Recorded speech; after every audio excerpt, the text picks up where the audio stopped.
नमस्कार दोस्तों, मैं हूं ममता तिवारी और आपका स्वागत करती हूं मेरी चैनल ममता वेज में। कैसे हैं आप सब? अगर आप घर से वर ढूंढने के लिए अपनी लड़की के लिए निकल रहे हैं या अपनी लड़के के लिए बहू ढूंढने के लिए निकल रहे हैं तो इन 8 नियमों को ज़रूर करके निकलिए।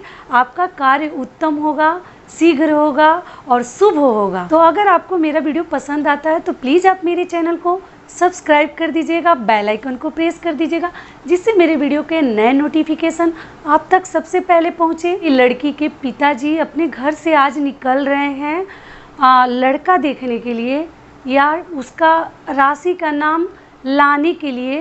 पहली बार कोई बताता है कि यहाँ इस गांव में लड़का है, ऐसे है, ये करता है, ऐसे ख़ानदानी है। तो हमारे जो पेरेंट्स हैं, माता पिता हैं, तो पिताजी भाई सबसे पहले उस घर में जाते हैं लड़का का राशि का नाम लाने के लिए। टीपन जिसको बोलते हैं हमारे लैंग्वेज में, टीपन लाने जाते हैं। उसके बाद हम गुण मिलाते हैं, उसके बाद हम शादी का आगे का कार्य जो है करते हैं। जब तक कि हमारा गुण नहीं मिल जाता और टीपन बन नहीं जाता, लड़की और लड़का का नाड़ी वगैरह ना पड़े, इन सभी बातों का हम ख्याल रखते हैं। तो अगर आप जा रहे हैं आज लाने के लिए और या आप बहू देखने जा रहे हैं लड़के की शादी के लिए, नियम कम से कम करके निकलना चाहिए कि जैसे कि हमें उस कार्य में हमें बिना किसी रुकावट का, बिना किसी विघ्न का वो हमारा कार्य जो है सिद्ध हो जाए और उत्तम हो। लड़की को अगर देखने जा रहे हैं तो रिजेक्ट करके आने का मौका ना मिले, उसको पसंद करके आइए। लड़का के लिए गए हैं तो ऐसा नाम मिल जाए कि हमारी लड़की के नाम के साथ उसका गणना बन जाए, मतलब गुण मिल जाए। नियम क्या है तो चलिए आज मैं आपको बता देती हूँ। तो पहला जो हमारा नियम है कि सबसे पहले आप सुबह उठिए, अपना जो ही नित्य क्रिया है वो करिए। उसके बाद अपने भगवान का आप स्मरण करिए, पूजा करिए अपने पूजा रूम में। और पूजा करने के बाद आप शंखनाद कर लीजिए। शंखनाद करके ही अपने घर से निकलिए। और फिर दूसरा हमारा जो नियम क्या है, दूसरा नियम है कि आप भगवान के पास से एक फूल मतलब अपनी जेब में रख लीजिए कि आपके मन में जो ही श्रद्धा चल रहा है, शौक़ चल रहा है कि हमारी बेटी का शादी बन जाता उस घर में, हमारी बहू आज पसंद आ जाती, मुझे रिजेक्ट करके नहीं आना पड़े। तो इन सभी चीज़ों के लिए आप थोड़ा भगवान के पास से एक फूल ले लीजिए। अगर मिले तो मंदिर से आप फूल लाके पहले से ही अपने मन में सोच के फूल लाके उसी के नाम पे आप ऑलरेडी रख लीजिए अपने पास। तो ये हमारा दूसरा नियम हो गया।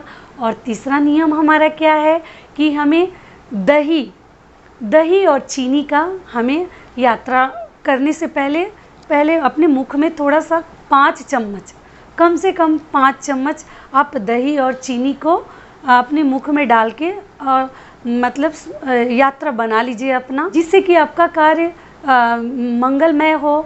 तो ये हमारा तीसरा नियम हो गया।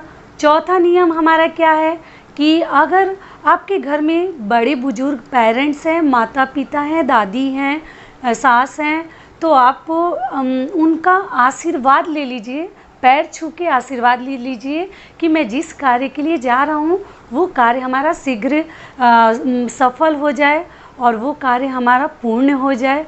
तो ये हो गया चौथा हमारा नियम। पांचवा नियम क्या है कि अगर आपके घर में छोटा बच्चा है, मतलब बिल्कुल छोटे बच्चे जो अनजान होते हैं, भगवान के स्वरूप माने जाते हैं बच्चे, उनको कोई ज्ञान नहीं होता, तो बच्चों के हाथ से आप 1 रुपये का सिक्का ले लीजिए या 10 रुपये का अगर नोट है तो वो भी आप ले सकते हैं। लेकिन सिक्का अगर मिले तो बच्चे के हाथ से शुभ होता है, आप ज़रूर लेके अपने शुभ कार्य के लिए अपने घर से निकलिए। तो ये हमारा 5वां नियम हो गया। और 6वां नियम हमें क्या करना है, किसी भी देवता को आप दिल से मानते हैं, उनकी पूजा अर्चना करते हैं, तो आप उनको मन्नत कर लीजिए कि हे भगवान जी, जिस कार्य के लिए मैं निकल रहा हूँ वो कार्य हमारा सफल करिए। तो मैं आपका ये कार्य सिद्ध होने के बाद मैं आपका इस तरीके से पूजा अर्चना करूँगा या जो ही करूँगा। और जो अगला नियम हमारा है वो एक और नियम है, वो भी आप जान लीजिए कि आप अपने साथ भभूत लेके जाइए। तो बहुत लोगों का सवाल आएगा कि भभूत क्या होता है, तो वो भी मैं आपको विस्तार से बता देती हूँ कि जब मंदिरों में हवन होता है, आपको तो मालूम ही होगा, जो हवन होता है चंदन की लकड़ी से और हवन सामग्री से, जो स्वाहा स्वाहा करके हर मंदिरों में होता है, तो वो जो राख निकलता है ना जलने के बाद, वो राख लाके आप किसी भी छोटी शीशी में, डब्बे में भर के रखिए।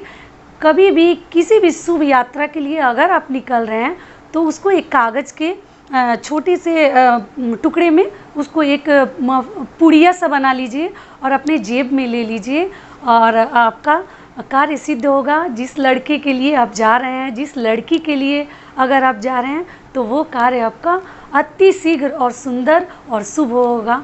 तो आप भभूत लेके अपने घर से निकलिए। और जो अगला हमारा नियम है, उसमें क्या करना है कि अपने घर से आप अपनी वाइफ से, मतलब जो ही पत्नी है, या अपनी माँ से या अपनी बहन से जो ही है, आप चंदन का तिलक लगवा लीजिए। चंदन मतलब रोली, किसी भी चीज़ का तिलक लगवा के आप अपने घर से निकलिए, तो उससे भी आपका यात्रा शुभ होगा। तो इन सभी छोटी छोटी बातों का थोड़ा सा आप ख्याल करिएगा जब भी लड़का देखने जा रहे हैं या लड़की देखने जा रहे हैं। तो इन 8 उपाय को थोड़ा सा आप अपने जीवन शैली में ढालिएगा। वर ढूंढने जा रहे हैं तो इसको ज़रूर करिएगा, मेरा निवेदन है आपसे, करके देखिएगा। तो यहीं तक का था हमारा वीडियो। आशा करती हूँ कि आपको पसंद आएगा। फिर मिलती हूँ आपसे एक नए वीडियो में, तब तक के लिए नमस्कार।